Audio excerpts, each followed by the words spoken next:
नमस्ते। हमारे स्टॉकथॉन सितंबर 2023 में आपका स्वागत है। हम लोग कोशिश करते हैं कि हर second Saturday of the month पे एक लंबी बातचीत आपसे हुआ करे और उसी क्रम में आज का टॉकथॉन है। आज हमारे कुल 8 सेशन होंगे। सुबह अभी 10 बज रहे हैं, 10 बजे से लेके शाम 6 बजे तक अलग अलग विषय हैं और उन विषय की सूची एक बार हम लोगों ने सर्कुलेट भी की है। कोशिश करूंगा कि इसमें फिर एक बार लग जाए जिससे आपको पता रहे कि कौन सा विषय आपके इंटरेस्ट का है। आज का जो प्रारंभ कर रहे हैं उसमें G20 न्यू दिल्ली में जो समिट हो रहा है उसकी बात कर रहे हैं और उसका मूल विषय है उपलब्धि देश की या नरेंद्र मोदी की। लेकिन इसका पहला जो सेशन है और जो पहला वक्तव्य है वो मैं यशवंत सिन्हा साहब जो हैं, देश के भूतपूर्व विदेश मंत्री, देश के भूतपूर्व वित्त मंत्री, उनसे मैंने एक बातचीत की और उसी से शुरू कर रहे हैं। उस बातचीत को पहले हम लोग सोचे थे लाइव करने की, लेकिन क्योंकि यशवंत सिन्हा साहब ट्रेवल कर रहे हैं और जहां पे हैं वहां पे इंटरनेट बहुत स्टेबल नहीं है, तो ये हुआ कि रिकॉर्ड कर लिया जाए। अभी रिकॉर्ड किया है और रिकॉर्ड करके फिर इसको चला दिया जाए, जिससे लाइव में कहीं ये व्यवधान न उत्पन्न हो कि वो उस समय मिला ही नहीं। आर राठौर साहब सुप्रभात बोल रहे हैं। भाई सुप्रभात। आनंद मोहन जी बिहार के बड़े नामी गिरामी नेता हैं। मेरा नाम आनंद वर्धन है राठौर साहब। खैर, मुख्य आज जो G20 है उनका और यशवंत सिन्हा क्यों और उन्हीं से क्यों इस सत्र का उद्घाटन करवा रहे हैं, स्टॉकथॉन 29 का, रन फॉर 24 का, उसकी मुख्य वजह यह है कि थोड़ा इसकी बैकग्राउंड समझ लीजिए। G20 1999 में एक जब G7 एक ग्रुप हुआ करता था विकसित देशों का, तब ये अमेरिका में ये सब लोग गए थे और जिसमें हमारे यशवंत सिन्हा साहब भी थे। वहां पे जो और वो उस समय वो IMF और वर्ल्ड बैंक की मीटिंग के लिए लोग गए हुए थे। वहां पे फाइनेंस मिनिस्टर जो थे, इन लोगों के ने मिलके ये कहा गया कि भाई एक G7 की जगह इसका स्कोप बढ़ाया जाए और इसमें करीब G20 बोला गया क्योंकि 19 राज्य और 19 राष्ट्र और यूरोपियन यूनियन भी इसका हिस्सा बने। और शुरू में ये एक प्लेटफॉर्म था फॉर जो वित्त मंत्री हुआ करते हैं, फाइनेंस मिनिस्टर, और सेंट्रल बैंक के गवर्नर्स जैसे RBI गवर्नर, और इन लोगों के बीच में बातचीत इंटरनेशनल इकोनॉमिक और फाइनेंशियल इंस्टीट्यूट पे। उसी तरह से ये ग्रुप रहा। 99 में ग्रुप हुआ। संस्थापक सदस्यों में हमारे यशवंत सिन्हा देश को रिप्रेजेंट किया एज वित्त मंत्री। 2001 में भारत को इस ग्रुप को हिंदुस्तान में इसको होस्ट करना था। जो अभी कहा जा रहा है ना कि पहली बार 2001 में भारत को इसको होस्ट करना था। 2001 में ट्विन टावर वाला हो गया, अगर आपको याद हो। उस समय अमेरिका में वो दोनों टावर गिरा दी गई थी आतंकवादियों के कारण। उस समय ये सारी चीजें रुक गई। फिर 2002 में ये मामला बना और ग्रुप 20 का, उस समय ग्रुप बोला जाता था, ग्रुप 20 कंट्रीज जो थी उन लोगों की एक शिखर वार्ता हिंदुस्तान में हुई। उसको होस्ट किया था भारत ने और उस समय भारत के वित्त मंत्री जसवंत सिंह साहब थे, अगर आपको याद हो, जो आर्मी वाले थे, बीजेपी के। वो फाइनेंस मिनिस्टर भी रहे, विदेश मंत्री भी रहे, प्लानिंग कमीशन में भी रहे। उन्होंने उसको, उस समय फाइनेंस मिनिस्टर थे, तो वो एक तरह से भारत का प्रतिनिधित्व किया। उस समय भी बड़ा आयोजन था। फिर 2008 में इन देशों ने यह समझा कि इसका स्कोप बढ़ाया जाए और इसमें राष्ट्राध्यक्षों को भी इन्वॉल्व किया जाए, जिससे इसका स्कोप बढ़े, डेवलपमेंट की बात हो, इकोनॉमी की बात हो, फाइनेंशियल इश्यूज की बात हो। और 2008 से इसको समिट कहा जाने लगा। तो अब फिर ये समिट होने लगी और समिट में राष्ट्राध्यक्ष आने लगे और तब से वो सिलसिला चला है। मैं जब अभी बात कर रहा हूं यशवंत सिन्हा साहब से, तो उसको डिटेल में बताएंगे। मैंने उनसे कुछ और बात भी की है, क्योंकि G20 की बात कर लेता तो वहीं पे फिर समाप्त हो जाता। मैंने G20 की बात अंत में की है, लेकिन बाकी देश के कुछ ज्वलंत मुद्दे हैं उस पर बात की है, G20 पे भी बात की है, और उन्होंने उसको ठीक से समझाया है कि G20 का स्वरूप क्या था और क्या होना चाहिए था। मुझे बस एक एक चलते चलते मैं एक बात कहूं, इसको इस बातचीत को आप तक पहुंचाने से पहले, कि यशवंत सिन्हा ने तो कहा नहीं, लेकिन मुझे कहीं ना कहीं ये कष्ट होता है कि एक व्यक्ति जिसने 1999 में इस पेड़ को अपने हाथ से लगाया था, आज जब पेड़ बड़ा हो कि और उसको इतना वो दे रहा है कि भारत गर्व कर रहा है, उसको इस आयोजन में ना कहीं बुलाया गया है और ना कोई उसकी अहमियत दी गई है। आप ये जो पहले यशवंत सिन्हा साहब से के साथ बातचीत सुन लीजिए, उसके बाद हम लोग फिर इस चर्चा को आगे जारी रखेंगे, उसमें हमारे साथ और सदस्य आएंगे। पहले यशवंत सिन्हा साहब से जो मेरी बातचीत हुई उसको देख लीजिए।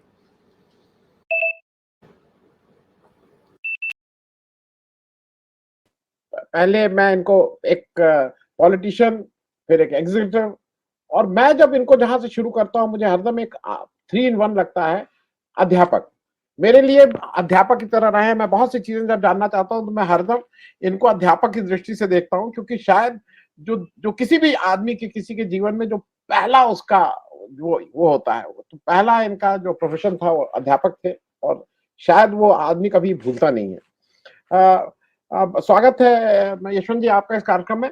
मैं मेरे कुछ मन में कुछ कुछ चीजें हैं, मैं उसको आपसे जरा समझना चाह रहा हूं।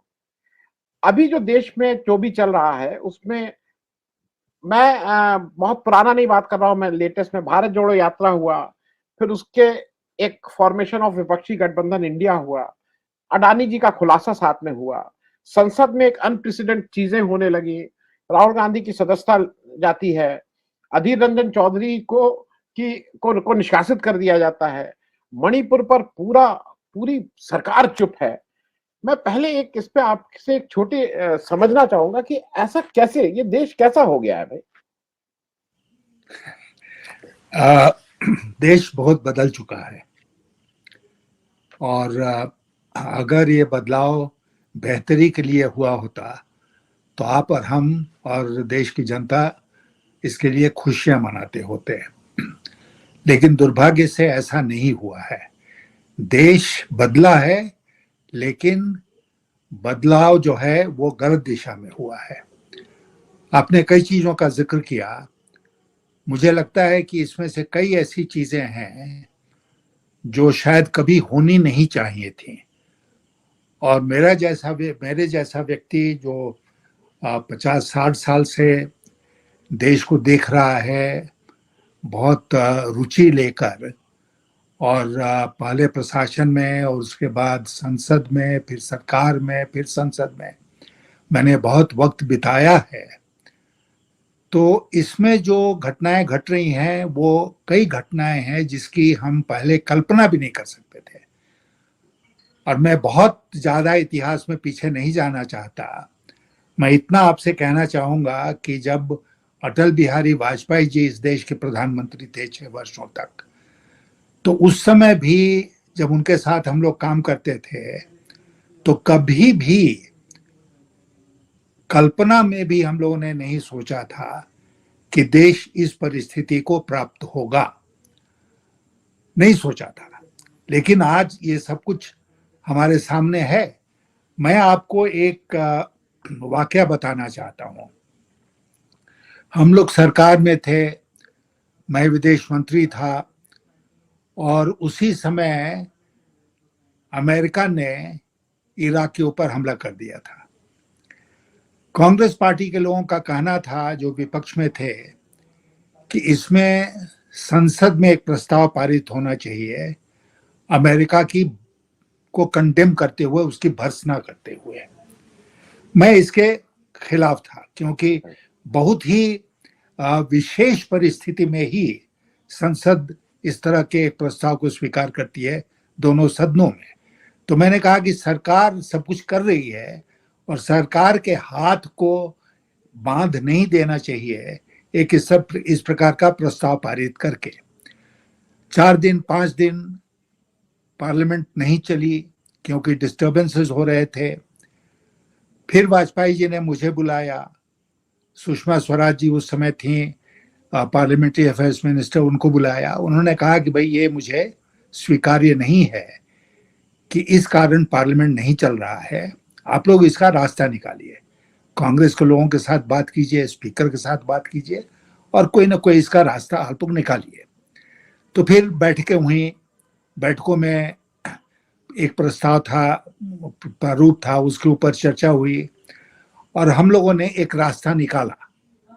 रास्ता निकल गया, सर्वसम्मति से वह प्रस्ताव पारित हो गया लोकसभा में और राज्यसभा में, और फिर संसद, दोनों सदन चलने लगे। मैं इसका जिक्र इसलिए कर रहा हूं कि वाजपेयी जी के दिल में संसद के लिए एक इज्जत थी। वो बहुत दुखी होते थे जब संसद में अवरोध पैदा होता था और चाहते थे कि तुरंत इसका समाधान ढूंढा जाए।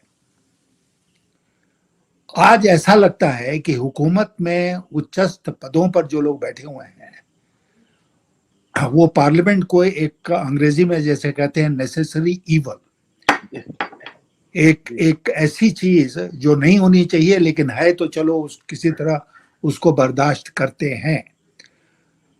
और जिस तरह पार्लियामेंट का की अवहेलना, पार्लियामेंट का डिवैल्यूएशन हुआ है, उससे यही लगता है कि पार्लियामेंट की जो गरिमा थी वो धीरे धीरे करके इस रेजिम में बहुत कम हो गई है। आपने जिक्र किया जो विपक्ष के नेता हैं अधीर रंजन चौधरी जी। उनको निलंबित कर दिया जाए। विपक्ष के नेता को आप सदन में निलंबित कर देंगे। राज्यसभा में अनेक सदस्यों को जिन्होंने मामले उठाने का प्रयास किया उनको निलंबित कर दिया गया। इस तरह सदन, पार्लियामेंट नहीं चलता है। पार्लियामेंट या प्रजातंत्र सहमति के आधार पर चलता है। सहमति बनाने का मुख्य दायित्व सरकार में जो लोग बैठे हैं उनका होता है, विपक्ष का नहीं होता है। लेकिन सरकार के लोगों का ये दायित्व होता है, ये कर्तव्य होता है कि वो विपक्ष से बात करें और विपक्ष से बात करके एक रास्ता निकालें। हम देख रहे हैं कि इस समय इसका सर्वथा अभाव है, कोई बातचीत ही नहीं है, संवाद ही नहीं है। और प्रजातंत्र में संवाद नहीं हो तो फिर बचा क्या प्रजातंत्र में? जी। तो ये स्थिति आ गई है जिसको देखकर हमारे जैसे लोग बहुत गंभीर रूप से चिंताग्रस्त हैं। जी, मैं एक छोटी बात इसलिए पूछ ले रहा हूं, दर्शकों को भी याद दिला दूं। आपने देखा, मेरी याद में चंद्रशेखर जी एक बहुत ब्लंट प्राइम मिनिस्टर या नेता रहे जो मुंह पे साफ साफ बात कहते थे। लेकिन जब 77 में इंदिरा गांधी चुनाव हारी, उनके पास कोई घर नहीं था, तो जेपी और चंद्रशेखर ये दो लोग थे जिन्होंने इसको कहते हैं ना, पुट देयर फुट डाउन, कि नहीं इनको आप बेघर नहीं कर सकते हैं। आज की तारीख में एक संसद सदस्य को आप जिस तरह से राहुल गांधी को ट्रीट किया गया है, मुझे लगता है जनता देख रही है। मैं एक बहुत छोटी टिप्पणी इस पे चाहूंगा, ये मन छोटा हो गया है क्या? बिल्कुल बिल्कुल, वो बड़प्पन, अभी आपने चंद्रशेखर जी का जिक्र किया, जेपी का जिक्र किया, वो बहुत बड़े लोग थे, उनका दिल, उनका हृदय बहुत विशाल था। चंद्रशेखर जी पहले व्यक्ति थे जबकि संजय गांधी का हवाई जहाज गिरा और उनको ले जाया गया वेलिंगटन अस्पताल में, जो नाम था अब लोहिया अस्पताल है। जी, जी। तो वहां पर पहले नेता जो पहुंचे वो चंद्रशेखर जी थे। तो उस समय बात ही कुछ और थी। मैं आपसे कहना चाहता हूं, अनेक मेरे जीवन में ऐसे उदाहरण आए हैं जिसमें चंद्रशेखर जी का ये बड़प्पन सामने झलक कर आया। अनेक ऐसे उदाहरण हैं जब जेपी का इस तरह का बड़प्पन सामने झलक कर आया। जेपी ने कहा था ना, जब वो चुनाव हार गई थी इंदिरा गांधी 77 में, कि उनका भविष्य सुनहरा है। ये जेपी ने कहा था। तो वो जो राजनीति करने का एक स्टाइल था, एक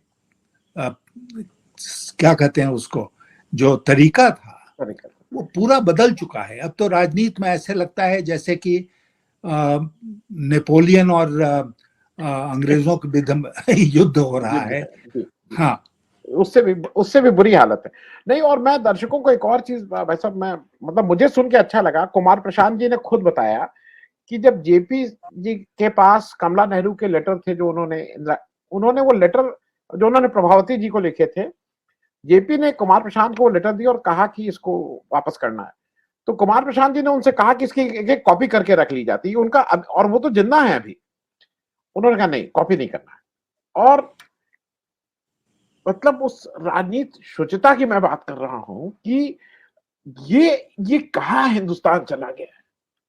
कभी कभी मैं अब एक दूसरे उस पर आ जा रहा हूं। एक 18 से 22 सितंबर को एक सत्र बुलाया गया है। अब उस सत्र का कोई कुछ एजेंडा नहीं पता है। जो एजेंडा पूछ रहा है उसी को गाली दी जा रही है कि आप क्यों एजेंडा पूछ रहे हैं। अटकलें लगाई जा रही हैं। वन नेशन वन इलेक्शन की बात है, पूर्व राष्ट्रपति को उस कमेटी का अध्यक्ष बनाया गया है। इंडिया का नाम अब भारत जिस तरह से करना है वो मालूम नहीं क्या। मैं इन दोनों चीजों पे जरा आपका, क्योंकि ये सत्र भी अनप्रेसिडेंट है, आप किसी को बता नहीं रहे हैं क्यों बुलाया गया है। देखिए, सरकार की तरफ से जो स्पष्टीकरण आया है वो ये है जी, कि पहले हम नहीं बताते हैं कि सत्र में क्या होगा। अब वो सामान्य सत्र जो होते हैं, बजट सत्र, मॉनसून सत्र और शीतकालीन शीतकालीन। सत्र, ये रेगुलर है। तो इसमें आप पहले 20 दिन नहीं बताएंगे कि हमारा क्या होने जा रहा है। हालांकि बड़ी सरकारें बता देती हैं जी, कि इसमें मुख्य रूप से हम ये करेंगे। लेकिन जब आप विशेष सत्र बुला रहे हैं तो विपक्ष को और संसद सदस्यों को और देश की जनता को ये जानने का अधिकार है कि आप विशेष सत्र क्यों बुला रहे हैं। ये जानने का ये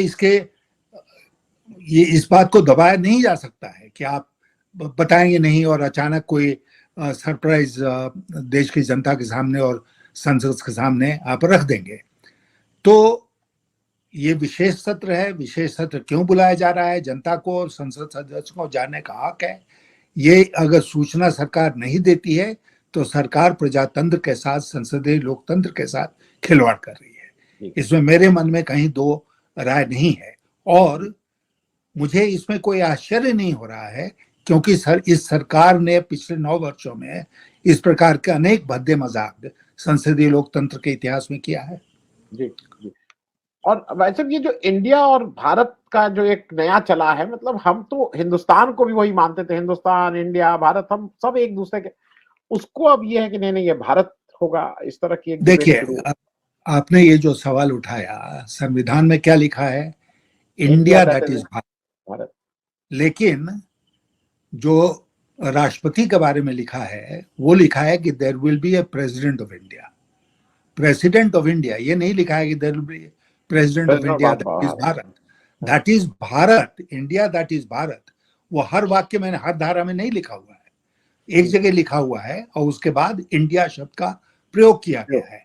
आज बहुत सारे कॉन्स्टिट्यूशनल एक्सपर्ट्स हैं जो साफ तौर पर कह रहे हैं कि द्रौपदी मुर्मू जी ने जो इनविटेशन इशू किया है अभी G20 के डिनर के लिए, जिसमें उन्होंने कहा है कि the president of Bharat invites you, वो असंवैधानिक है क्योंकि प्रेसिडेंट ऑफ इंडिया शब्दों का इस्तेमाल किया गया है संविधान में और आप उसको स्थित आसानी से बदल नहीं सकते हैं।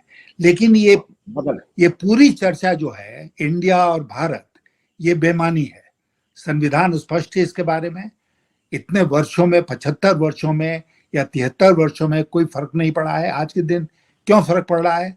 फर्क पड़ने का एक ही कारण है मेरे विचार में, और वो ये है, आपने इंडिया का जिक्र किया, इंडिया गठबंधन। अभी जब से इंडिया गठबंधन बना है तब से सरकार विचलित हो गई है। और विचलित कोई व्यक्ति होता है तो पता नहीं क्या क्या करता है। तो ये सरकार भी पता नहीं क्या क्या कर रही है। और ये जो वॉर है, ये जो लड़ाई आज के दिन चल रही है, वो लड़ाई चल रही है कि नैरेटिव को कौन कंट्रोल करेगा। चर्चा में जो विषय आएंगे, जो एजेंडा है, उसको कौन सेट करेगा। और हाल के दिनों में हमने देखा कि इंडिया अलायंस के जो लोग थे वो एजेंडा सेट कर रहे थे। अब अचानक जब इससे घबराहट पैदा हुई तो सरकारी पक्ष को लगा कि नहीं, एजेंडा तो हमको सेट करना चाहिए। तो ये सब बेकार की जो बातें हैं, इस पर उन्होंने चर्चा शुरू कर दी। इंडिया, भारत, ये वो, कोई मतलब ही नहीं है इसका, क्योंकि इसमें संवैधानिक व्यवस्था बिल्कुल स्पष्ट है। ये किसी का कह देने से नहीं। द्रौपदी मुर्मू जी जो राष्ट्रपति हैं सम्मानित, वो अगर इन्विटेशन में लिख दें कि president of Bharat invites you, तो उससे संविधान की व्यवस्था नहीं बदलती है। बदल जी, जी। नहीं, मैं इसलिए इसको कह रहा था कि जो आप कह रहे हैं, कुछ लोगों का ये भी मानना है कि मुख्य जो नैरेटिव की बात आपने कही, मुख्य मुद्दे से भटकाने की भी बात है, और एक मुख्य मुद्दा उसमें बहुत से लोगों का और विपक्ष के गठबंधन का है कि अडानी जी उसके सेंट्रल फिगर हैं, कि वो किसी भी तरह से अडानी जी का नाम आ जाए, वो उनके लिए बहुत सेंसिटिव बात हो गई। बिल्कुल सही आपने फरमाया। जी, आज अडानी का मुद्दा जो है वो एक बहुत बड़े मुद्दे के रूप में देश के सामने है। और मेरा जो भी अनुभव रहा है संसद का, मैं 1988 में संसद में आया, उसके तुरंत बाद हर्षद मेहता का स्कैम हुआ। तो हर्षद मेहता का जब स्कैम हुआ तो विपक्ष की तरफ से डिमांड आया कि भाई इसके लिए एक जॉइंट पार्लियामेंट्री कमेटी बनाई जाए। सरकार ने मान लिया, नरसिम्हा राव की सरकार ने, और वो जॉइंट पार्लियामेंट्री कमेटी बनी। मैं उसका सदस्य था अपनी पार्टी की तरफ से उस समय। उसके बाद और भी कई जॉइंट पार्लियामेंट्री कमेटीज बनी, लेकिन 2001 में आपको याद होगा कि जब मैं वित्त मंत्री था तो केतन पारिख वाला स्कैम हुआ, और उसमें भी विपक्ष की तरफ से ये डिमांड आया कि जॉइंट पार्लियामेंट्री कमेटी बनाओ। हम लोगों ने तुरंत सहर्ष स्वीकार कर लिया, उसको जॉइंट पार्लियामेंट्री कमेटी बनी। पहले जब बनी थी तो मनमोहन सिंह उसमें आए थे वित्त मंत्री के रूप में। ये जॉइंट पार्लियामेंट्री कमेटी भी बनी तो मैं उसके सामने गया वित्त मंत्री के रूप में। उसके बाद फिर 2G का स्कैम हुआ, आपको पता होगा जी। हुआ कि नहीं हुआ, लेकिन उस समय हुआ था, बहुत प्रबल था। तो उस समय हम लोग विपक्ष में थे, हम लोगों ने डिमांड किया कि जेपीसी बनना चाहिए। सरकार ने कंसीड किया, जॉइंट पार्लियामेंट्री कमेटी बनी, उसका भी मैं सदस्य था। तो जॉइंट पार्लियामेंट्री कमेटी जो है वो बनती हैं, बनती रही हैं, और कोई बड़ा मुद्दा आता है तो इसके बारे में सरकार भी मान जाती है कि हाँ भाई, दूध का दूध और पानी का पानी हो। अडानी के मामले में शुरू से, डे 1 से ऐसा लगता है कि सरकार को छुपाने की कोशिश कर रही है, और भारत के मीडिया में, दुनिया के मीडिया में ये बार बार खुलासे हो रहे हैं कि अडानी ने कितना गलत काम किया, कैसे उन्होंने सब कुछ जो अपने शेयरों को उछालने का काम किया और ये सब किया, वो कैसे करते रहे। ये एक बहुत बड़ा स्कैम है, लेकिन मोदी जी इस बात को स्वीकार नहीं करेंगे 2 कारणों के चलते। एक तो वो अडानी को बचाना चाहते हैं, और दूसरा ये है कि वो समझते हैं कि उनके ऐसे ईमानदार सरकार कभी बनी ही नहीं इस देश में। तो अगर जेपीसी होगी, बात खुलेगी तो दूर तलक जाएगी, उनकी प्रतिष्ठा के ऊपर, उनकी छवि के ऊपर भी कुछ आंच आएगी। तो इसलिए मत बनाओ। तो इसलिए ये सब कुछ जो है वो धीरे धीरे करके हमारी जो संसदीय व्यवस्था है, हमारी जो संसद है, उसका अवमूल्यन का काम हो रहा है। जी, मतलब अब एक ऐसा क्वेश्चन जिसके लिए मैं ऐसा समझता हूं कि politically you are the most qualified to answer. मैं G20 की बात कर रहा हूं, इसलिए क्योंकि G20 डेवलपमेंट की बात करता है और फॉरेन पॉलिसीज की हैं, और ये दोनों विभाग आपने अपने हाथ से चलाए हुए हैं। एक लार्जर क्वेश्चन मैं समझने के लिए कह रहा हूं, जैसे इस समय कहा जा रहा है कि नहीं नहीं, रशिया नहीं आया कोई दिक्कत नहीं, चीन नहीं आया कोई दिक्कत नहीं। आपको कभी कभी नहीं लग रहा है कि हम कहीं यूएस के पास बहुत ज्यादा तो नहीं हो रहा है, क्योंकि हमारी बाउंड्री तो हरदम चीन से रहेगी, हमारी समस्याएं तो चीन से रहेंगी, तो हम कहीं बहुत ज्यादा शिफ्ट तो नहीं हो रहे हैं यूएस के, मतलब हम यूएस के गेम में तो वो हमें यूज तो नहीं कर रहे हैं।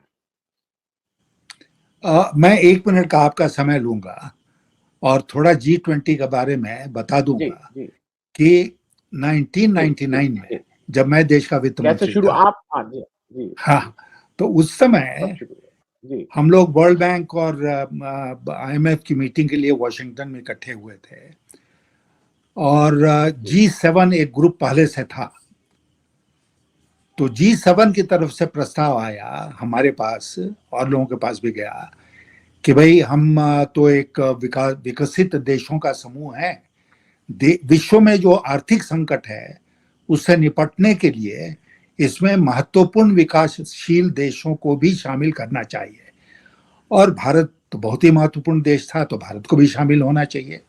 तो इस प्रकार G20 का निर्माण हुआ 1999 में वित्त मंत्रियों के स्तर पर। उस समय ये समिट लेवल नहीं था, नहीं। तो वित्त मंत्रियों के स्तर पर हुआ। इसके पहले अध्यक्ष बने G7 के मेंबर कनाडा के वित्त मंत्री, और दूसरा अध्यक्ष भारत बना।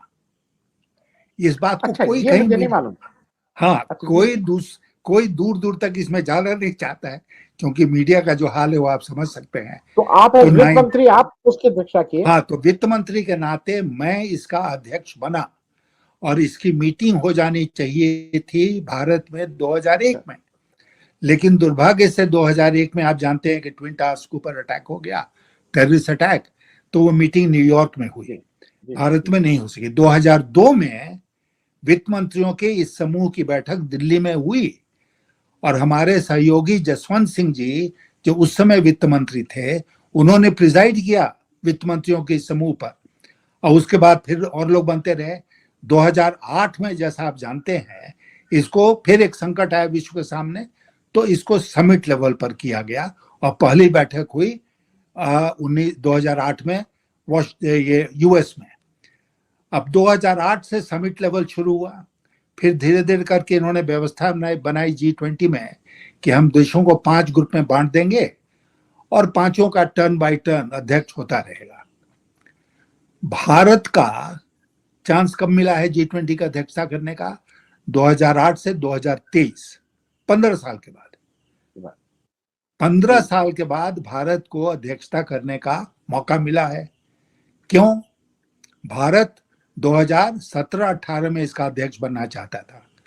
उस समय था टर्न अर्जेंटीना का, लेकिन चुनाव होने वाले थे 2019 में। मोदी जी चाहते थे कि यही धूम धड़ाका हो चुनाव के पहले, तो वो उन्होंने कहा कि भाई हमको बना दो। तो अर्जेंटीना ने अपना चांस नहीं दिया और भारत नहीं बना। अभी हम चुनाव के 1 साल पहले और कुछ महीने पहले G20 का अध्यक्ष बन गए हैं, और ये पूरा जो तमाशा हो रहा है G20 का, इसको हम आसानी से समझ सकते हैं, क्योंकि इसका मकसद है देश की जनता को प्रभावित करना और चुनाव में उसका लाभ उठाना। क्या निकलेगा मैं नहीं जानता हूं। आपने स्वयं कहा चीन नहीं आ रहा है, चीन के राष्ट्रपति नहीं आ रहे हैं, रूस के राष्ट्रपति नहीं आ रहे हैं, कुछ और देशों के राष्ट्रपति या प्रधानमंत्री नहीं आ रहे हैं। तो ठीक है, मीटिंग्स होती हैं तो सब लोग नहीं आते हैं, लेकिन हम ये नहीं कह सकते हैं कि चीन और रूस का आना हमारे लिए कोई मायने नहीं रखता है। चीन और रूस का आना मायने रखता है, और चीन और रूस के नहीं आने से ये G20 की बैठक जो भारत में हो रही है उसका महत्व कम हुआ है। इस बात को हमें स्वीकार करना पड़ेगा कि इसका महत्व कम हुआ है, और चीन ने खास करके एक संदेश जो दिया है वो ये दिया है कि तुम्हारे साथ हमारे रिश्ते अच्छे नहीं हैं, हमारी स्टैंडिंग है विश्व में, हम एक सुपर पावर हैं, और आप कहीं नहीं है गिनती में, इसलिए आप जो धूम धड़का मचा लीजिए दिल्ली में, हम तो नहीं आ रहे। मैं एक मिनट के मेरे प्रश्न है, फिर मैं खत्म करूंगा, लंबा इंटरव्यू हो गया। एक तो 4,000 करोड़ रुपया खर्च हो रहा है, दिल्ली को लॉकडाउन जैसी स्थिति है। मेरे जो दोस्त मित्र भाई बहन वहां रहते हैं, दिल्ली को बंद, ये तो उल्लास का मतलब था। आप लोग ने नैम भी, मतलब इससे पहले हिंदुस्तान में नैम भी हुआ था, बड़े बड़े आयोजन आप लोगों के समय भी हुए हैं, लेकिन दिल्ली को लॉकडाउन नहीं किया था। क्यों लॉकडाउन? क्या, किससे खतरा है? किसी से कोई खतरा नहीं है, किसी से कोई खतरा नहीं है। भारत के लिए गर्व का विषय है, पूरे देश के लिए और जनता के लिए, कि G20 का सम्मेलन भारत में हो रहा है। ठीक है, सुरक्षा का इंतजाम होना चाहिए, लेकिन लॉकडाउन उसके लिए करना, लॉकडाउन जो है इस सरकार का एक फेवरेट इंस्ट्रूमेंट बन गया है, कुछ भी हो लॉकडाउन कर दो। तो आप शुक्रगुजार है ये सरकार के, उन्होंने ये नहीं कहा कि इतने बजे खड़े होके अपने बालकनी में ताली बजाना या ढोल पीटना, तो वो नहीं हो रहा है। लेकिन लॉकडाउन करना, 4,000 करोड़ रुपया खर्च करना, ये सब बिल्कुल अनावश्यक है, ऐसा मैं मानता हूँ। मैं अंतिम प्रश्न इसलिए पूछ रहा हूं क्योंकि एक मामला ऐसा जो थोड़ा संवेदनशील है, और मुझे ऐसा लगता है हम लोग को उसकी बात करनी चाहिए। प्रेसिडेंट एक डिनर होस्ट कर रही हैं, और उसपे सबको बुलाया गया, सारे चीफ मिनिस्टर हैं, अंबानी जी हैं, बड़े बड़े industry. Leader of opposition Rajya Sabha खड़गे जी को नहीं बुलाया गया है। मुझे लगता है कि ये थोड़ा संवेदन, ये फिर से सरकार अपना छोटापन जाहिर कर रही है, और खड़गे जी इससे छोटे नहीं हो जाएंगे। मुझे लगता है कि देश देश को जो एक मैसेज देनी चाहिए वो कहीं कॉम्प्रोमाइज हो रहा है। मैं एक बहुत बिल्कुल हमारी हमारी जो प्रजातांत्रिक छवि है उस वो धूमिल हो रही है इससे, और दुनिया के देशों के सामने धूमिल हो रही है। दुनिया के साथ जो दुनिया के G20 के 19 देश और बाकी 9 देश जो आ रहे हैं वो ये देखेंगे ना कि कांग्रेस पार्टी का अध्यक्ष और राज्यसभा में कांग्रेस पार्टी का विपक्ष का नेता, उसको डिनर में नहीं बुलाया गया है।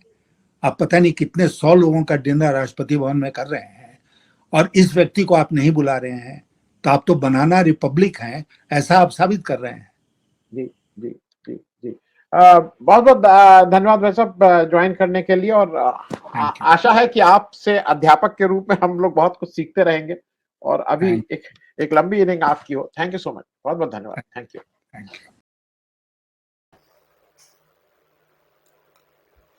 तो ये यशवंत सिन्हा जी से आपने बात सुनी। अब इसी चर्चा को आगे बढ़ाने के लिए मेरे साथ सतीश झा साहब हैं। सतीश जी स्वागत है इस टॉकथॉन में। आप शायद जो पहला टॉकथॉन हम लोग 24 घंटे का किए थे उस दिन से आप इसको ताकत देते रहे, इसको स्ट्रेंथ देते रहे। यशवंत जी असल में कहीं बिहार में कहीं घूम रहे हैं। उनका कहना था कि उनका नेट की दिक्कत है, तो उन्होंने कहा कि लाइव के समय कहीं ऐसा ना हो जाए कि आपका शो खराब हो जाए। तो हमने कहा नहीं, तो कह लगे नहीं आप मेरा रिकॉर्ड कर लीजिए, क्योंकि लाइट की और नेट की दोनों की दिक्कत है जहां पे अभी, वह दिल्ली नहीं है।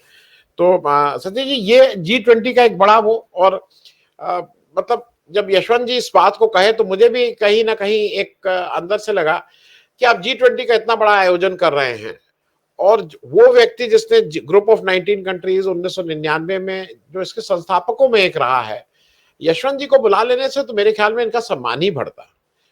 ये जो मैं इसलिए इस बात को कह रहा हूं कि कुछ भी कहें, चीन के राष्ट्रपति नहीं आए हैं, पुतिन नहीं आए हैं, इससे रौनक तो थोड़ी चली ही गई है। मेरे दो प्रश्न हैं आपसे। एक तो यशवंत सिन्हा या खड़गे जी को इग्नोर करके क्या भारत मजबूत होता है? दूसरा, आपको क्या कहीं लगता है कि यूएसए की कोशिश है कि भारत रूस चीन के सामने उसके साथ खड़ा हुआ नजर आए? क्योंकि अमेरिका के लिए हम बड़ी बाजार हैं, साउथ एशिया में हम स्ट्रांग उसके साथ ही हो सकते हैं, लेकिन इन सारे उसमें भारत को क्या मिल रहा है? अमेरिका को तो ठीक है, अमेरिका को एक साथी मिल रहा है, अमेरिका को एक चाइना के अगेंस्ट, चाइना रशिया के अगेंस्ट कोई मिल रहा है, लेकिन हमें क्या मिल रहा है? थोड़ा आप समझाएं तो अच्छा रहेगा। इसमें अगर हम का मतलब नरेंद्र भाई मोदी की कर दीजिए तो सब साफ हो जाता है। पहली बात तो हम सिर्फ देश नहीं है, हम नरेंद्र भाई मोदी हैं और सब कुछ बिल्कुल कायदे से चल रहा है। पहली बात, G20 की जो वार्षिक मीटिंग होती है, ये समिट अक्सर नवंबर में होती है, लेकिन देश में नवंबर में चुनाव होने वाले थे तो उन्होंने सितंबर कर दिया। पहला ये हुआ। दूसरा, उन्होंने कहा कि इंक्लूसिव बना रहे हैं, हम लोगों को जोड़ रहे हैं। अगर लोगों को जोड़ रहे हैं तो लॉकडाउन क्यों कर रहे हैं भाई? यानी कि लोगों को जोड़ने की जगह उन्होंने जो कोशिश की है वो ये कि कैसे हर जगह, जैसे अगर आप हवाई जहाज में चलिए, जो इंडिगो है, कहते हैं ये ऐप नरेंद्र मोदी जी ने बनवाया है, इसका इस्तेमाल कीजिए। इस हद तक नरेंद्र मोदी जी का नाम हर एक के पास जाना है। उनका नाम हम सभी जानते हैं, वो हमारे प्रधानमंत्री हैं, हर बच्चा जानता है उनका नाम, लेकिन उनका नाम रोज कहना चाहिए, ये अलग तरह की बात है।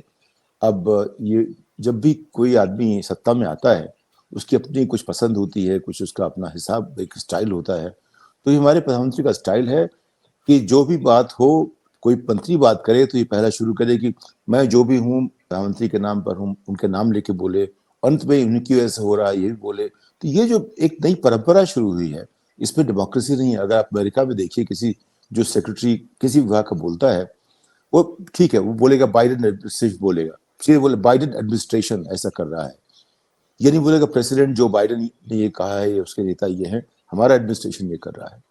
हर जगह हमेशा बात होती है, बराबरी के बीच में एक नेता खड़ा होता है अक्सर, और हमारे यहाँ ऐसा नहीं है। आज की तारीख में जब भी मैं सोचता हूँ हम किसके ज्यादा करीब है, तो मुझे 1930 के आसपास का जर्मनी हमेशा याद आता है। जितनी चीजें हो रही हैं उनका एक ना एक जो एक सिंबॉलिक तरीके से देखें तो हमें याद दिलाता है 1930 से 45 के बीच में जो जर्मनी था, किस तरह चीजें बढ़ती गई, किस तरह एक आदमी की इमेज बढ़ाने के लिए व्यवस्था ने क्या क्या नहीं किया। तो अगर आप देखें G20 जैसे यशवंत जी ने कहा, ये फॉरेन मिनिस्टर्स की, ये फाइनेंस मिनिस्टर्स की मीटिंग थी, वो धीरे धीरे इवॉल्व हो गई समिट के लेवल पे। आज की तारीख में भारत का नंबर, उनके 20 जो देश हैं, 20 देश कौन कौन से हैं? EU 1 + 19, और EU के तमाम देश आते हैं साथ में, लेकिन प्लस उसका जो संगठन है वो EU + 19 का है। उस 19 में भारत जो है, भारत की आमदनी प्रति व्यक्ति सबसे कम है। जो दूसरा देश भारत के ऊपर है उसकी 2.5 गुना ज्यादा भारत से है। तो भारत का नंबर पीछे इसलिए आ रहा था कि भारत तो छोटा देश था। भारत अगर कहता है कि हमारी GDP ज्यादा है, लेकिन GDP के सामने प्रति व्यक्ति GDP बहुत बहुत कम है, सबसे कम है, 20वें नंबर पे आप हैं। तो इसकी जो अभी जो हम कर रहे हैं आज की तारीख में, जो हमारा स्वागत हुआ हमारे प्रधानमंत्री का व्हाइट हाउस में, उसके लिए हमने बोइंग से डील करनी पड़ी। बोइंग को लेकर के हमें वहां जगह मिली। जो हमारा स्वागत हुआ फ्रांस में और इंग्लैंड में, उसके लिए हमें एयरबस की डील करनी पड़ी। तो ये सारी चीजें हो रही जी। सर, एक लखन लाल मेहरोत्रा साहब जुड़ गए हैं। आपको अगर इनसे कोई प्रश्न हो तो आप भी पूछ लीजिए। इनको असल में फिर मतलब इतने हम सब लोग इतने सीनियर हैं और इतना जानकारी है, इनको किसी और कार्यक्रम में जाना, आपको इनसे कुछ प्रश्न पूछना हो तो ये है अवेलेबल। नहीं, बिल्कुल नहीं, मल्होत्रा साहब ने सब कुछ देखा है। अब आपने तो पिछले 25 बरस एवोल्यूशन देखा है इसका। इससे मैं आपसे ये कहना चाहता हूँ, क्या आपने कहीं देखा है किसी देश में, किसी भी समिट को लेकर के कभी लॉकडाउन हुआ है किसी भी विकसित देश में? कभी क्या हुआ है? किसी भी विकसित देश में किसी भी समिट को लेकर के कभी कोई लॉकडाउन हुआ है? नहीं, देखिए, लॉकडाउन तो मेरे ख्याल से नहीं हुआ है कहीं भी। हम लोगों ने भी, मैं मौजूद था 1983 में, जब इंदिरा जी ने नॉन अलाइन समिट की थी। तब तो 64 हेड्स ऑफ स्टेट और गवर्नमेंट आए थे, लेकिन कोई लॉकडाउन नहीं था, कहीं कुछ बंद नहीं था। और हेड्स ऑफ स्टेट और गवर्नमेंट एक अपने रास्ते से एयरपोर्ट से कैंट के थ्रू आ जाते थे, और उनके रास्ते में कोई भी व्यवधान भी नहीं होता था, बड़े आराम से पहुंच जाते थे। और बाकी लोगों का काम जैसे होता है वैसे ही चलता रहता था। तो कोई लॉकडाउन की तो मुझे कोई इन्फॉर्मेशन नहीं है। और दूसरे देशों में भी मैंने जहाँ तक देखा है वो यही है कि VIPs के आने पे उन्हें एयरपोर्ट पर रिसीव करते हैं, उनके लिए स्पेशल रूट एक डेजिग्नेट कर देते हैं, उस रूट पे वो आते चले जाते हैं, और बाकी सारी एक्टिविटी बराबर वैसी चलती रहती है। जी, भाई साहब, लखन भाई साहब, मैं आपसे 2 प्रश्न एक साथ पूछ लूं। आपको जाना है, आपका शो है। सतीश जी के साथ मैं थोड़ा जबरदस्ती कर सकता हूं कि थोड़ी देर रुक जाएं वो। मेरे 2 प्रश्न हैं। जब आपने कहा रिसीव करने का, कल जो बाइडेन साहब को रिसीव करने एक स्टेट मिनिस्टर VK सिंह साहब गए, मतलब हमारा कोई कैबिनेट मिनिस्टर भी नहीं गया। और अभी जैसा साउथ अफ्रीका में जैसा कहा गया, पेपरों ने कहा, साउथ अफ्रीका की एजेंसीज ने कहा कि स्वागत करने कौन आया है, इसको लेके हमारे यहां से काफी हो हल्ला मचा था। फिर उनके डिप्टी प्राइम मिनिस्टर को आना पड़ा था। दूसरी तरफ G20 इतना बड़ा आयोजन हो रहा है, ऐसा कहा, सरकार ये कह रही है कि इससे पहले इतना बड़ा आयोजन नहीं हुआ। तो क्या इससे पहले देश में इतना बड़ा आयोजन नहीं हुआ? दूसरा एक चीज ये भी है कि ये 4,000 करोड़ रुपया खर्च कर रहे हैं सिर्फ इस 3 दिन के आयोजन में। इतना खर्च करके हमें मिल क्या रहा है? थोड़ा मैं मतलब हमारा टेक अवे क्या है इसमें, ये थोड़ा बता दीजिए, फिर आपको जाना है। हाँ, देखिए, ये तो मैं नहीं मानता हूँ कि पहले इतने बड़े समारोह नहीं हुए हैं इंटरनेशनल लेवल पे हमारे यहाँ। विज्ञान भवन में हुआ करते थे, और there was not so much glamour attached to it, but they were organised very well. I was an ambassador in Latin America, and all of Latin American heads of state and government were my charge. I was to take care of them. I presented leaders like Castro, and then to Madam Indira Gandhi, and he passed the baton on to her. I was with them all the time, but there was no flurry, no problem, no difficulty. So at a very vast scale this was done. As I said, 64 heads of state and government had come, including Ziaul Haq from Pakistan. Now some of them were guests, some of them were members of the non-aligned movement and had come to the summit. But इससे take away क्या है ये मैं आपको ज़रूर बताऊंगा। एक तो टेक अवे पहला, सबसे पहले तो ये है कि ये जो हमारा नारा है इसके लिए, वो हमारी संस्कृति से जुड़ा हुआ है। अर्थ, फैमिली, फ्यूचर। भारत ने हमेशा ही ये विश्वास किया है कि वसुधैव कुटुंबकम, नेहरू ने कहा friendship for all, malice towards none. तो जब उनकी पहली फॉरेन सर्विस स्पीच जो इंडिपेंडेंस के बाद हुई उसमें उन्होंने ये कहा था, तो वही पॉलिसी हमारी तब से चल रही है और उसमें सबका स्थान है, सबका बराबर स्थान है। हम सब देशों को बराबरी से ट्रीट करते हैं, तो इसीलिए क्योंकि वो हम उन्हें सारे को परिवार मानते हैं। और दूसरे जो आज की सरकार है वो इस पर काफ़ी जोर दे रही है कि we are all a family.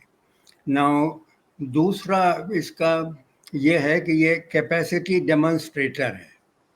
ये हमारी ऑर्गेनाइज करने की क्या कैपेसिटी है, इतनी बड़ी बड़ी कॉन्फ्रेंसेस को, उसको डेमोन्स्ट्रेट करता है। उसको बहुत अच्छी तरह डेमोन्स्ट्रेट किया गया है, मैं ऐसा मानता हूँ। और जो जो मंडप बनाया है, जो भारत मंडप का निर्माण किया है, वो पहले तो अंदर सब कुछ होता था विज्ञान भवन में, लेकिन आज का समय बिल्कुल युग और है और ये नई नई बिल्डिंगें खड़ी हो रही हैं, तो उसमें मेरी कोई आपत्ति नहीं है, लेकिन ये अच्छी तरह से किया गया है। तीसरा ये है कि this is a showcase for India. Showcasing for India is very important in this, and there is a cultural garage. There are numerous artifacts that have been put on display from 5,000 years ago to date, and our heritage is shown there, both in cultural terms, in archaeological terms, and in terms of how India is made as a complex entity, but India as a unity in diversity. तो वो बहुत important है। अब उस पर government कितना जोर देती है ये मैं वो दूसरा सवाल है, लेकिन मैं ये कहूँगा कि वो एक उद्देश्य हमारा है और जो कि पूरा हो रहा है। तो ये तीन चीज़ें हैं। चौथी ये है कि एक इससे ये this is demonstrating very well that India can play a very good leadership role all along. This it has done in the past. This it will continue to do in the future, because we are, in any event, when we were the poorest country of the world, we had, in terms of prestige, we were a leader of 120 non-aligned nations. And the poorest nation of the world could achieve that level of prosperity. From then on, India has played a leadership role, and that continues. And I think the present government has convinced the rest of the world that India is quite capable of organizing these events and organizing them well. So there is one more point that is very special to India. From the very beginning, from the day of our independence to this day, we have refused to be a camp follower. We have followed Buddha's middle path. We don't identify ourselves with just one group, one nation, or one party, or the policies and international postures of those powers who may be contending with each other during the period of the Cold War. Now we are back again in the spirit of the Cold War with the Ukraine war. Not the Cold War exactly, but it has revived the spirit of the Cold War, so that the West is now once again up against Russia, which was the Soviet Union earlier, and the second most important nuclear power and the military power in the world. So that confrontation has started now. So the issues are not only economic, but the issues are geopolitical, geo-economic, politico-economic. and a solution has to be found for them. Now, how well do we do in doing that, in playing our role for building consensus that we have played in the past? How we do it now will come with the outcome that we would notice tomorrow after the conference has completed its work. Thank you. Thank you so much Lakhan भाई साहब, आपका क्योंकि समय हो रहा है, और मैं दर्शकों को बता दूं कि मेरे साथ I am privileged to talk to mister Lakhan, because आपने माओ से व्यक्तिगत रूप से बात करके, और देश में अब वो एक लंबी हिस्ट्री, आपकी किताब जो पढ़ेगा उसको सारी चीजें मिलेंगी। देश में जो आज जहां पहुंचा है उसको नॉर्मलाइज करने की बहुत बड़ा एक आपका योगदान था। रूस से जब कोसिगन थे, अगर मैं गलत नहीं हूं, तो उस समय का आपका एक बड़ा योगदान था। अमेरिका, मैं मतलब देश के जो भी आज महाशक्तियां हैं उस पर व्यक्तिगत रूप से उस फॉरेन पॉलिसी को कहीं ना कहीं भारत के फेवर में स्टिच करने में आपका एक बड़ा योगदान रहा है। लेकिन चूंकि आज समय की आपको वो है G20 का वो है, आपको सब लोग बुला रहे हैं। Thank you so much Lakhan भाई साहब, thank you. Thank you very much. I have a program starting in 5 minutes. हाँ, नहीं, और नेक्स्ट जब खत्म हो जाएगा तो एक दो दिन में आपको फिर बुला के जरा डिटेल में इस पे बात करेंगे। जी, I will be at your disposal. Thank you. Thank Satish भाई साहब, अब ये बताइए कि जैसा लखन जी कह रहे हैं, मतलब अब ठीक है, वो डिप्लोमेट रहे, फॉर्मल डिप्लोमेट रहे हैं, उनको एक रिस्ट्रेन भाषा में करना है, लेकिन अगर भारत में हम इतने लोगों को सोने चांदी की थाली में खाना परोस रहे हैं, तो हम क्या शो कर रहे हैं? मतलब एक तरफ आप जीडीपी में वो लिस्ट निकली है, जैसा आपने बताया, सबसे नीचे के पायदान पे खड़े हैं, और एक तरफ हम सोने और चांदी की बनी हुई थाली, मतलब कटलरी में खाना परोस रहे हैं। मैं एक चीज ये, दूसरा एक मेरी एक दर्शक है, वो आपसे डायरेक्टली पूछ रही हैं। ओके, उनका कहना यह है, it is Satish sir, good morning. उनका कहना है, वॉशिंगटन पोस्ट ने एक आर्टिकल लिखा सितंबर 7 में, उसने कहा G20 is only a marketing exercise for Modi ji. दूसरा उन्होंने कहा है कि यूएस प्रेस सेक्रेटरी ने एक्सप्लेन किया है टू यूएस रिपोर्टर्स कि यूएस सरकार चाहती थी, बाइडेन साहब चाहते थे कि एक प्रेस कॉन्फ्रेंस हो G20 के बाद उनकी, but PMO did not agree. तो बाइडेन साहब ये मतलब यहाँ पे प्रेस कॉन्फ्रेंस नहीं कर रहे हैं क्योंकि पीएमओ अग्री नहीं किया, वियतनाम में जा रहे हैं, यहां से वहां पे करेंगे। मैं दोनों चीजों पे, हम लोग अमेरिका चिल्ला रहे हैं, लेकिन अमेरिका में तो उनका जो प्रेस है या उनके जो सांसद हैं वो तो इस तरह से इसको नहीं देख रहे हैं। और वो चांदी सोने की थाली की भी बात जरा कर दीजिएगा। जब एक अमीर आदमी किसी को बुलाता है जो उसके आसपास का होता है, उसे समोसा खिला दे तो बहुत खुश होकर चला जाता है। जब वही अमीर आदमी गरीब आदमी आता है तो कोशिश करता है, कितनी उसके लिए कोशिश करता है उसको खुश करने की, व्यंजन बनाता है, 56 व्यंजन बनाता है। तो जब अमेरिका में रूजवेल्ट थे राष्ट्रपति और ब्रिटेन के वहाँ के महाराजा गए, किंग और क्वीन गए, तो उनको उन्होंने हैमबर्गर खिलाया, उस तरह रखा कि जैसे अमेरिकन रहते हैं। उनको कोई जरूरत नहीं पड़ी बहुत स्वागत करने की, क्योंकि अमेरिका में ताकत थी। जिनके पास ताकत नहीं होती है, कमजोर होते हैं, दिखाते बहुत ज्यादा है। हमें लग रहा है हम दिखा रहे हैं बहुत कुछ कि हम बहुत अमीर हैं, बहुत हमारी जीडीपी पर कैपिटा सबसे नीचे, लेकिन दिखाने की कोशिश कर रहे हैं। तो जो कहा है वॉशिंगटन पोस्ट ने कि मार्केटिंग एक्सरसाइज सिर्फ मोदी की है, ये भारत की नहीं है। भारत की तो करनी चाहिए, लेकिन इसमें भारत बहुत कम है और हमारे प्रधानमंत्री बहुत ज्यादा है। हमेशा उसका एक होता है जो दायरा है वो 100 का होता है, इसमें जो है 90 हमारे प्रधानमंत्री हैं, 10 भारत है।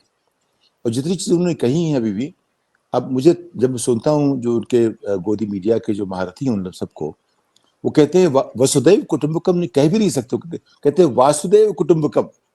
ये वासुदेव जी कौन है भैया? उनसे पूछिए आप। वसुधैव कुटुंबकम कहना नहीं आता इन जो हमारे महारथी हैं टीवी पे बैठने वाले, ये नहीं है। हमारे जो चीफ कोऑर्डिनेटर हैं वो भी नहीं कह पाते वसुधैव, वो कहते वासुदेव कुटुंबकम। ये वासुदेव जी कौन है? कृष्ण जी के पिताजी रहे होंगे या जो भी रहे होंगे। ये वसुधैव तो नहीं हुआ ना भाई। अच्छा, दूसरी बात, तो ये मार्केटिंग एक्सरसाइज बिल्कुल सिर्फ मार्केटिंग एक्सरसाइज ही है। भारत की अपनी जगह है दुनिया में, उसकी वजह हमारी हर 5वां आदमी दुनिया में भारतीय है। उसके अलावा भारत एक बहुत बड़ा देश है, चीन के बराबर आबादी हमारी होगी, उससे हम आगे चले गए हैं। लेकिन जो हमारा नेतृत्व रहा है, देखिए जब नाम के जमाने में जब नेहरू जी गए अमेरिका, उनको रिसीव करने कौन आया था? प्रेसिडेंट कैनेडी और मिसेस कैनेडी एयरपोर्ट पे उनको रिसीव करने आए। और जब उसके बाद के लोग जाते हैं तो उनके लिए प्रोटोकॉल हो जाता है, क्योंकि नेहरू की अपनी इमेज ऐसी थी। मैं इसमें नेहरू और उनसे मैं कोशिश नहीं कर रहा हूँ जोड़ने की, लेकिन देश की छवि बनाने के लिए हमें देश में ऐसा कुछ करना पड़ता है कि लोग हमारी प्रतिष्ठा करें। तो नेहरू जी का उनका जो स्टेचर था, जब वो गए फ्रांस गए तो देगाल साहब खुद एयरपोर्ट पे आए उनसे मिलने के लिए, रिसीव करने। उनका स्टेचर इतना बड़ा था।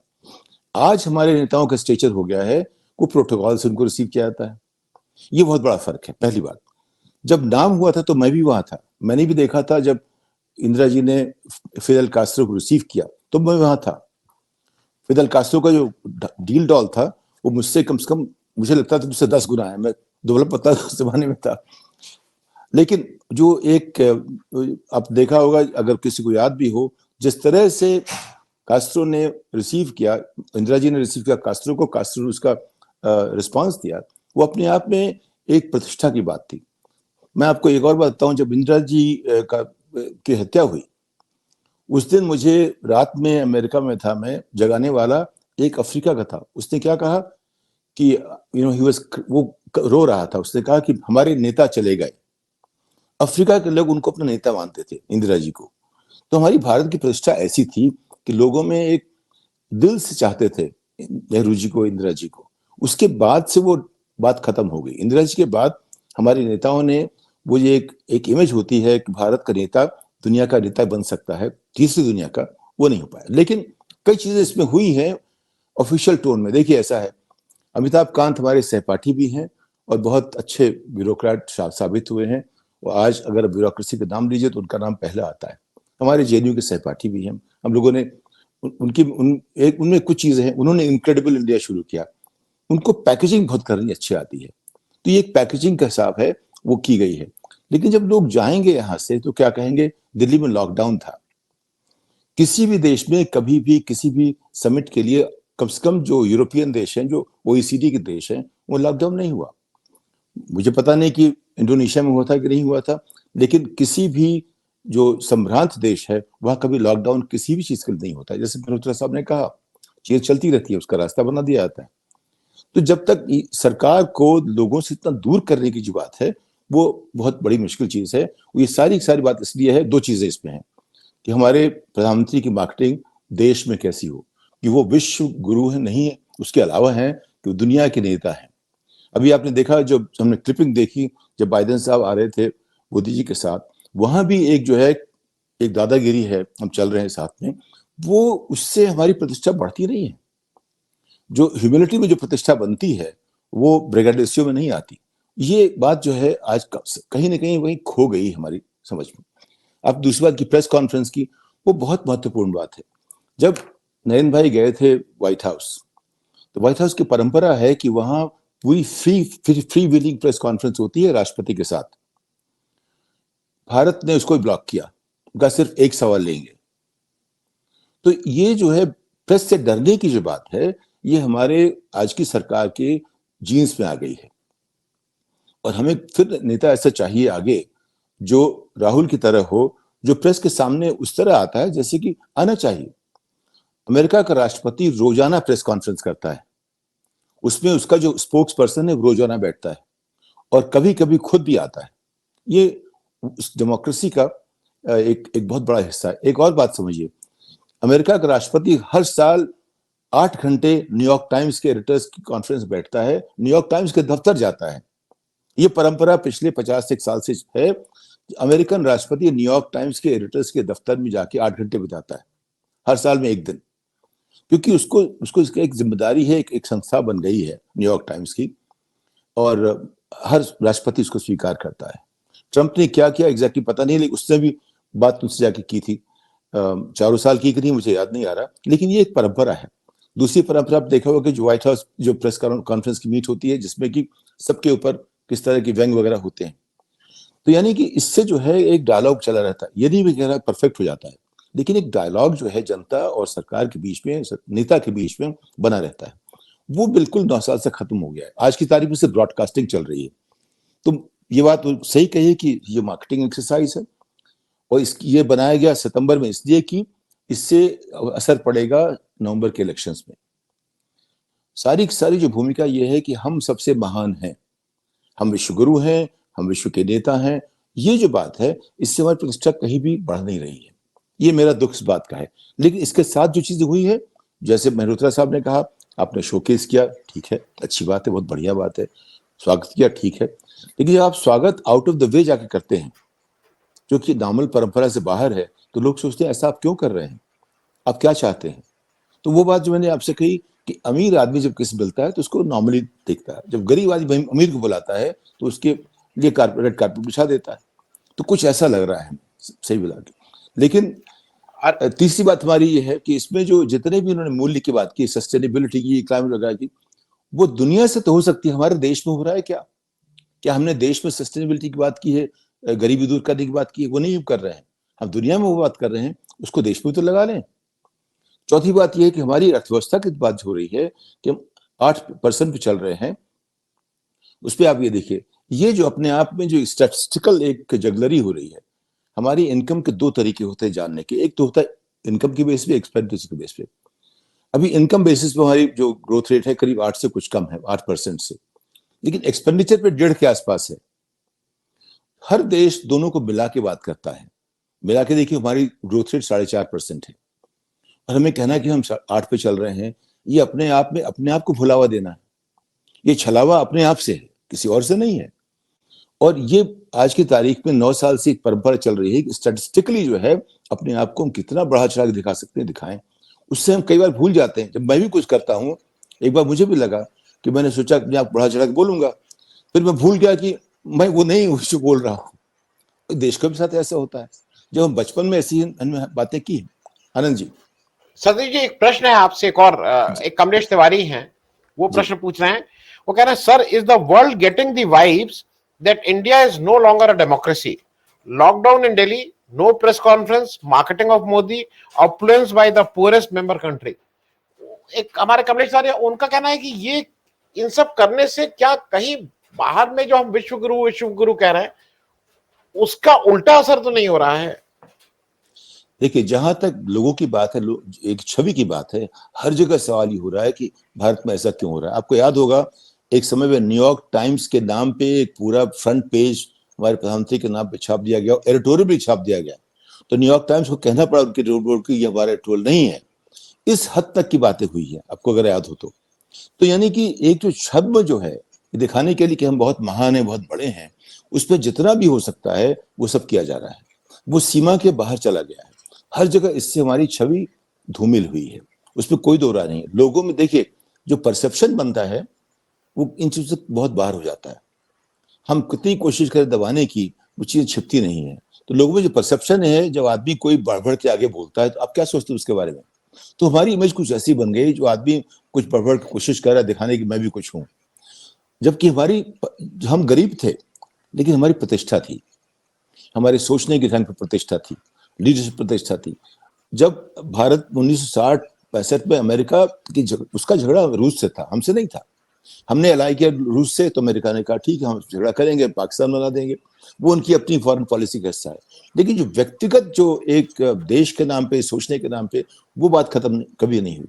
मैं आपको बताऊं, 1980 के आसपास हमें विश्व बैंक के चीफ इकोनॉमिस्ट ने कहा कि भारत के इकोनॉमिस्ट दुनिया के सबसे अच्छे इकोनॉमिस्ट में से हैं।